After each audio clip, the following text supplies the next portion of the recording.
And good evening, I'm Erin Burnett. Out front tonight, ignoring the proof, the White House press secretary Sean Spicer today sticking with a talking point that defies evidence and logic. At issue this, the meeting involving Donald Trump Jr. and a Russian attorney, a meeting that was set up with the promise of information from the Russian government that would be damaging to Hillary Clinton. When asked about that meeting today, Sean Spicer said this. There was nothing that, as far as we know, that would lead anyone to believe that that there was anything except for a discussion about adoption of the Maginski Act. Of course, what Spicer said isn't true because that meeting was not ever purported to be about adoption. How do we know that? Well, from the emails released by Donald Trump Jr. The email to Donald Trump Jr. was very clear. It said that the meeting would, quote, provide the Trump campaign with some official documents and information that would incriminate Hillary and her dealings with Russia and be very useful to your father. This is obviously very high level and sensitive information, but is part of Russia and its government's support for Mr. Trump. In those emails, of course, they said it was a Russian government lawyer that was going to be presenting this information to Donald Trump Jr. Spicer even contradicts today in his comment the president of the United States, who actually went to Twitter to say this, and I quote President Trump, most politicians would have gone to a meeting like the one Don Jr. attended in order to get info on an opponent. That's politics. To get info on an opponent. Well, even Donald Trump isn't saying his son's meeting was supposed to be about adoption. The president simply says that this is politics as usual. I think from a practical standpoint, most people would have taken that meeting. It's called opposition research or even research into your opponent. Now, that comment is troubling, and perhaps as troubling as Sean Spicer's, because politicians in both parties and Trump's own FBI nominee say that no one should have taken that meeting. Not politics as usual by any stretch of the imagination. Now, here we are. It's been 9 days since the story of the meeting first broke. The White House still is obviously giving conflicting answers on what happened inside that room on Trump Tower.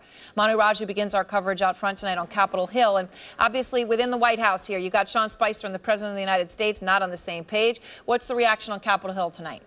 Well, there's not much support for the president's defense of this meeting, and not even from Republicans on the House and the Senate side who have been muted in their response or have been very critical about what the president is saying. A lot of members want to get more information about exactly what happened, including the leaders of the key committees investigating this issue, saying that this is a matter that will be investigated further. Now, I did speak to one Republican who's taken a much tougher line on Russia than Donald Trump has, Senator Lindsey Graham of South Carolina. I started by asking him about whether or not he believes Jared Kushner's security clearance is suspended. But instead, he pivoted and he criticized the president's defense of that meeting that Donald Trump Jr. took with the Russians as well as with Paul Manafort and Jared Kushner.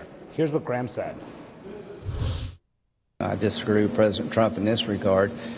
We should not be encouraging people to meet with foreign governments. It is not standard politics. As a matter of fact, there's no end to this. In 2020, you'll be here before you know it.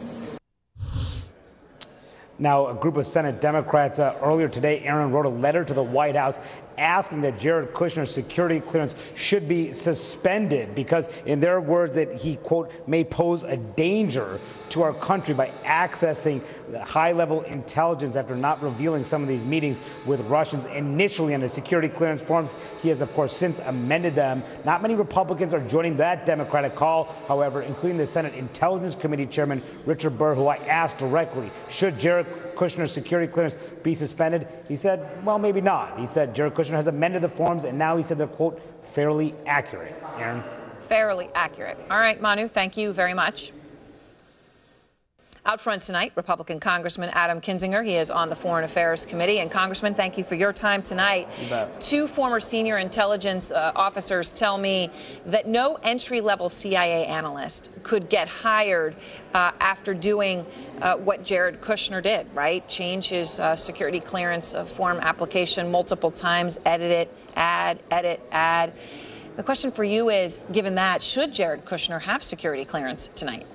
Well, look, I'm going to leave that to right now the administration makes that decision and then ultimately more information coming out. I think it's a big jump right now to say we demand this only because as I've said, we need to get all of this information. This meeting, however, and different things, whether it comes to social media that we're finding out, is of interest to a lot of us, and figuring out what exact role was being played. But again, I think when you have the two committees out here that are dealing with this, Mr. Mueller that's dealing with this in his investigation, I prefer to wait for that to jump to a conclusion. But I'll tell you, at no point should we ever accept as a nation, as a party, as anybody ever working with a foreign government to influence an election.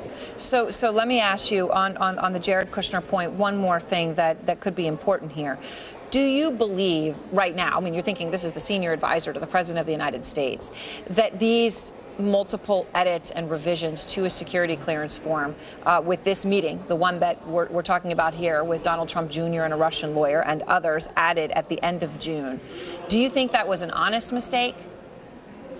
Well, it's hard for me to tell. I don't know. I think it was highly improper. You think about the contacts and stuff that we have out here on a daily basis with, whether they're diplomats or whatever. I could see how one would slip through the crack or something, but you know, so depending on what was discussed in this meeting, I think, you know, meeting with somebody that potentially was a KGB or FSB now carve out, you know, the details of saying the Russian government has information. It's hard for me to imagine a case in which I would forget that contact and others. But again, it's hard for me to put motives into the mind of somebody until I know more, and that's where we're waiting to see. And of course, this is the top story tonight, the reaction to the president's tweet. He came out today defending his son's meeting with the Russian lawyer, that meeting that Jared Kushner was in. And I want to read that tweet to you again, Congressman. The president writes, most politicians would have gone to a meeting like the one Don Jr. attended in order to get info on an opponent. That's politics, exclamation point. Senator Graham tonight, Congressman, criticizing the president's tweets on the Russia meeting, saying that the president should not be encouraging meetings with foreign adversaries. Look, you've been blunt about this. You said you would have gone straight to the FBI if you got a meeting request like the one Don Jr. received, even if it was from someone purporting to be from the Canadian government. What's your reaction to the president's tweet? Well, I think it's wrong. I think, you know, people can ascribe bad motives to politicians all the time. They do it. It's America's favorite pastime. And in some cases, politicians have bad motives. But I don't know anybody out here on any side of the aisle, frankly, that would take a meeting with any Russian operative or anything from the Russian government. Or at least if they did, which I don't think they would, but if they did, they'd know they'd be doing something wrong, something not right. We cannot get to a point. We can never get to a point in this country where it is acceptable to take information from a foreign government to influence an election. And again, that could be Russia, that could be Canada, it could be anybody. Any foreign government needs to stay out of our politics, because what that does is it undermines people's faith in the institution of government and their ability to have their vote counted or their voice heard.